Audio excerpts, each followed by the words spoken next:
दोस्तों, जैसा कि आपको पता ही है कि अभी इस समय मार्केट डाउन है और यहाँ से और भी नीचे जा सकता है। जिस तरह की रूल्स एंड रेगुलेशंस हम ट्रंप के जरिए देख पा रहे हैं, जिस तरह की मार्केट के सेंटीमेंट अभी हो चुके हैं और जिस तरह की लिक्विडिटी मार्केट से सक हुई है, और साथ में जो गोल्ड है और जो बॉन्ड्स है, एफडीज है, वहाँ पे लिक्विडिटी जा चुकी है।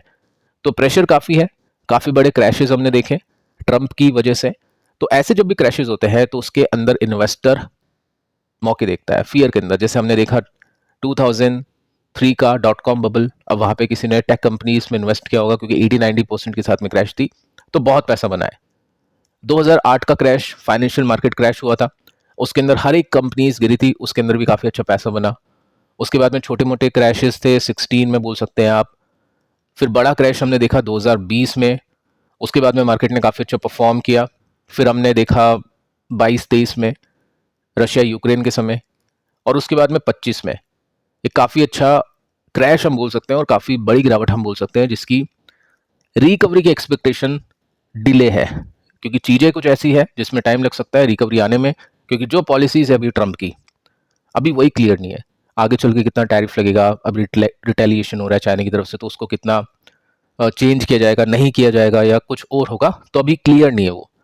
अब जिस तरह से आपको पता ही है कि फेड की जो कमेंट्री थी, फेड ने कहा था कि 1 साल तो मान लो आप, 1 साल का समय, तो इसमें मान लो कि पता चलेगा कि क्या कुछ हो रहा है, मतलब कितनी क्या पॉलिसी है, कितना डैमेज करेगी इकोनॉमी को, नंबर्स को, इन्फ्लेशन को कितना बढ़ाएगी। तो 1 साल का टाइम मान लो, तो टाइम हो सकता है लगे 1 साल से पहले रिकवरी हो, बाद में वो किसी को नहीं पता है। लेकिन स्टिल आप देखोगे तो यहाँ पे भी टाइम दिखता है, टाइम बाकी दिखता है।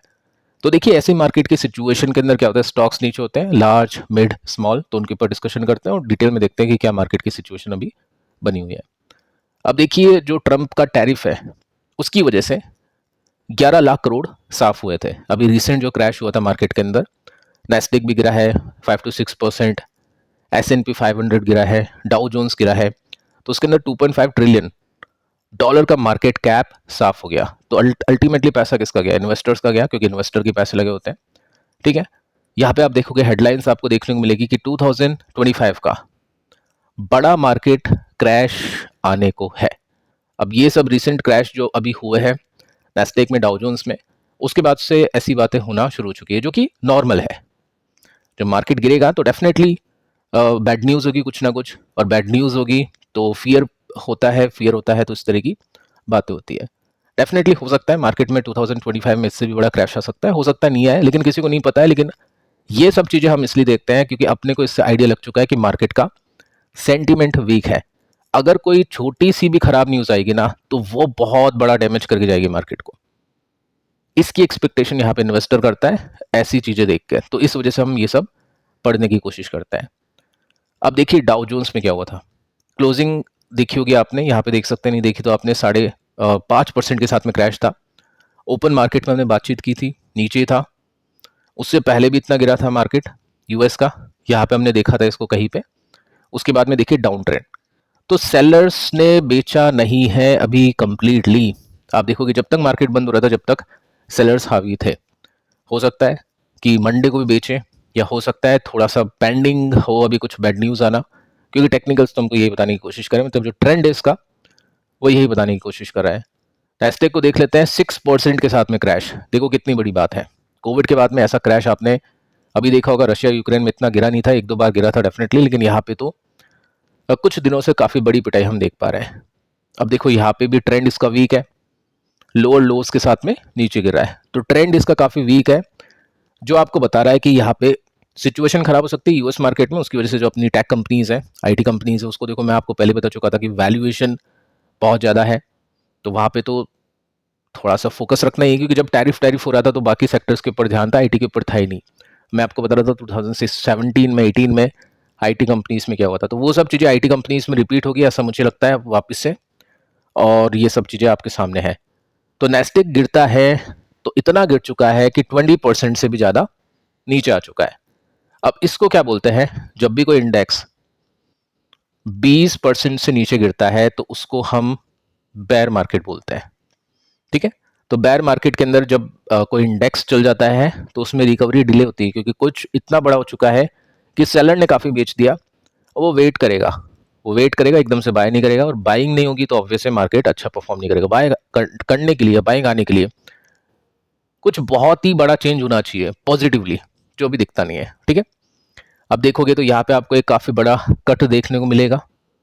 ऐसे कट पहले भी लग चुके हैं, और उसके अंदर इन्वेस्टर ने अगर पोर्टफोलियो बनाया होगा या जैसे भी इन्वेस्ट किया होगा अपनी कैटेगरी के हिसाब से, म्यूचुअल फंड, ईटीएफ, स्टॉक्स, तो उसके अच्छे पैसे बने हैं। तो क्रैश को इन्वेस्टर यूज करता है अपॉर्चुनिटी के रूप में, और जो भी मतलब मार्केट की नॉलेज नहीं रखते वो आउट होते हैं मार्केट से, क्योंकि इतनी बड़ी गिरावट चल रही तो ऑब्वियस है लोग बेच रहे हैं। अभी आप देखोगे मार्केट की हालत क्या है, तो CDSL, ये जो बाकी कंपनीज के उसके नंबर देखो कैसे आ रहे हैं, उनका डीमेट अकाउंट ओपनिंग का जो काउंट है वो कितना घट चुका है। IPOs आना बंद हो चुके हैं जो रिटेल इन्वेस्टर के फेवरेट थे। तो ये सब चीजें बंद हो जाती है तो डेफिनेटली रिटेलर डर के बेचता है। अब देखिए यहाँ पे आपको पता चलेगा कि फॉरेन इन्वेस्टर ने 10,355 करोड़ की इक्विटी बेची अभी ट्रम्प टैरिफ की वजह से, तो काफी बड़ी सेलिंग हो गई थी अभी। एक्सपर्ट ने कहा है कि रिकवरी में मंथ लग सकता है। अब देखो फेड की तरफ से बोला जा रहा है 1 साल तो समझने में लगेगा, विजय केडिया की तरफ से बोला जा रहा है कि 3 साल भूल जाओ, न्यू हाइज नहीं लगेगा। अब कुछ एक्सपर्ट्स बोल रहे हैं कुछ महीने लगेंगे, तो किसी को कुछ नहीं पता एग्जैक्टली कितना टाइम लगेगा, लेकिन हाँ इतना जरूर पता है कि टाइम लगेगा। तो उस टाइम में लोग क्या कर सकते हैं, मतलब अपन कुछ ऐसा तो नहीं कर सकते कि मार्केट ऊपर चल जाए, ये अपने हाथ में नहीं है। कुछ टाइम में अपन यूज कर सकते हैं फंड्स को, यही काम है इन्वेस्टर का। तो देखोगे तो अभी तो नेस्टेक तो 20% डाउन है ऊपर से,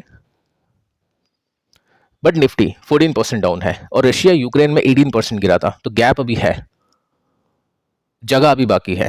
ठीक है, तो इससे भी ये चीज समझ आती है। साथ में अगर आप देखोगे ना तो यहाँ पे निफ्टी ने एक रिवर्सल दिया था, तो रिवर्सल देने के बाद में जो रेसिस्टेंस होता है वो सपोर्ट बनता है। उसके बाद में निफ्टी वापस यहाँ पे आ चुका है। इसको थोड़ा सा और मैं आपको क्लियर दिखाऊं तो आप देख सकते हैं इसी लाइन पे है।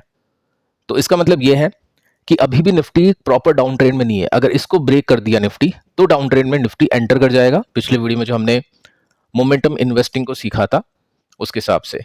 ठीक है, तो ये सब चीजें आप देख सकते हैं। अब देखिए अभी क्या सिचुएशन है पोर्टफोलियो बनाने की सिचुएशन, क्योंकि इन्वेस्टर फियर में बाइंग करते हैं। मैं आपको पिछले वीडियोस में काफी समझा चुका हूँ, वॉरेन बफेट ने किस तरह से रिग्रेट किया था, राकेश झुनझुनवाला जी ने किस तरह से रिग्रेट किया था, विजय केडिया ने किस तरह से अपॉर्चुनिटीज को मिस किया था कोविड के समय।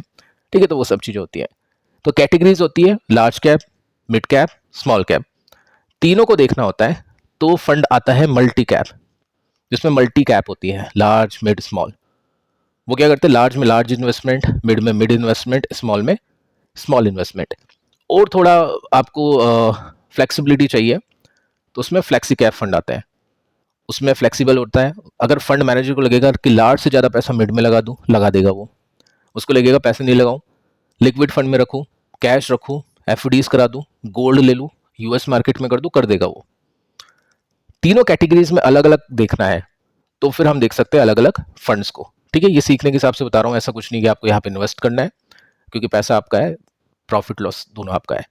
फंड्स कैसे कैसे होते हैं, किस किस कैटेगरीज में होते हैं, कैसे रिटर्न्स बनते हैं और कैसे परफॉर्म करते हैं, वो मैं आपको यहाँ पे सिखा रहा हूँ। अब देखिए लार्ज कैप फंड है, वेरी हाई रिस्क क्योंकि इक्विटी है। ठीक है, और एक दिन में मतलब ये जो अभी गिरावट हुई है उसमें 2% के साथ में क्रैश हुआ है।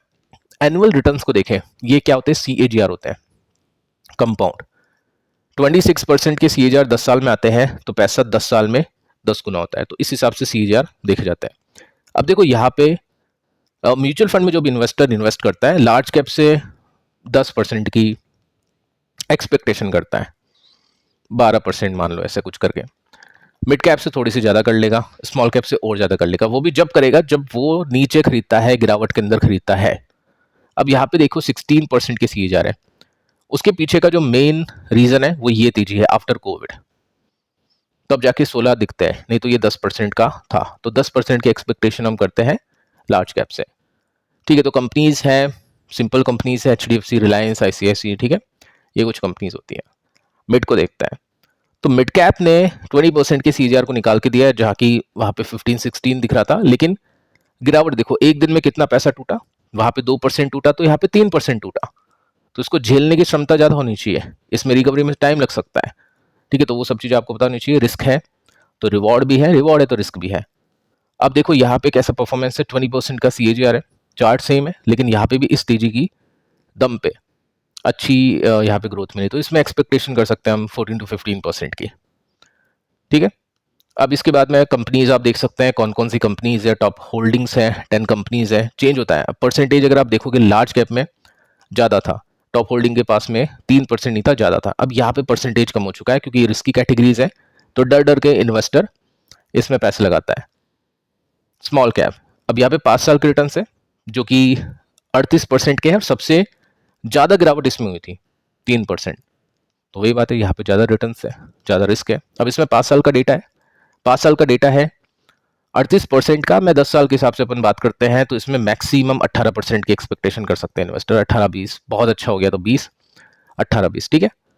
डिविडेंड नहीं आएगा, डिविडेंड री इन्वेस्ट हो जाता है, वो चीज़ आपको पता होनी चाहिए। बाकी ये सब एक्सपेक्टेशन जब जब गिरावट पे लिया जाए या बाय डिप किया जाए, ठीक है।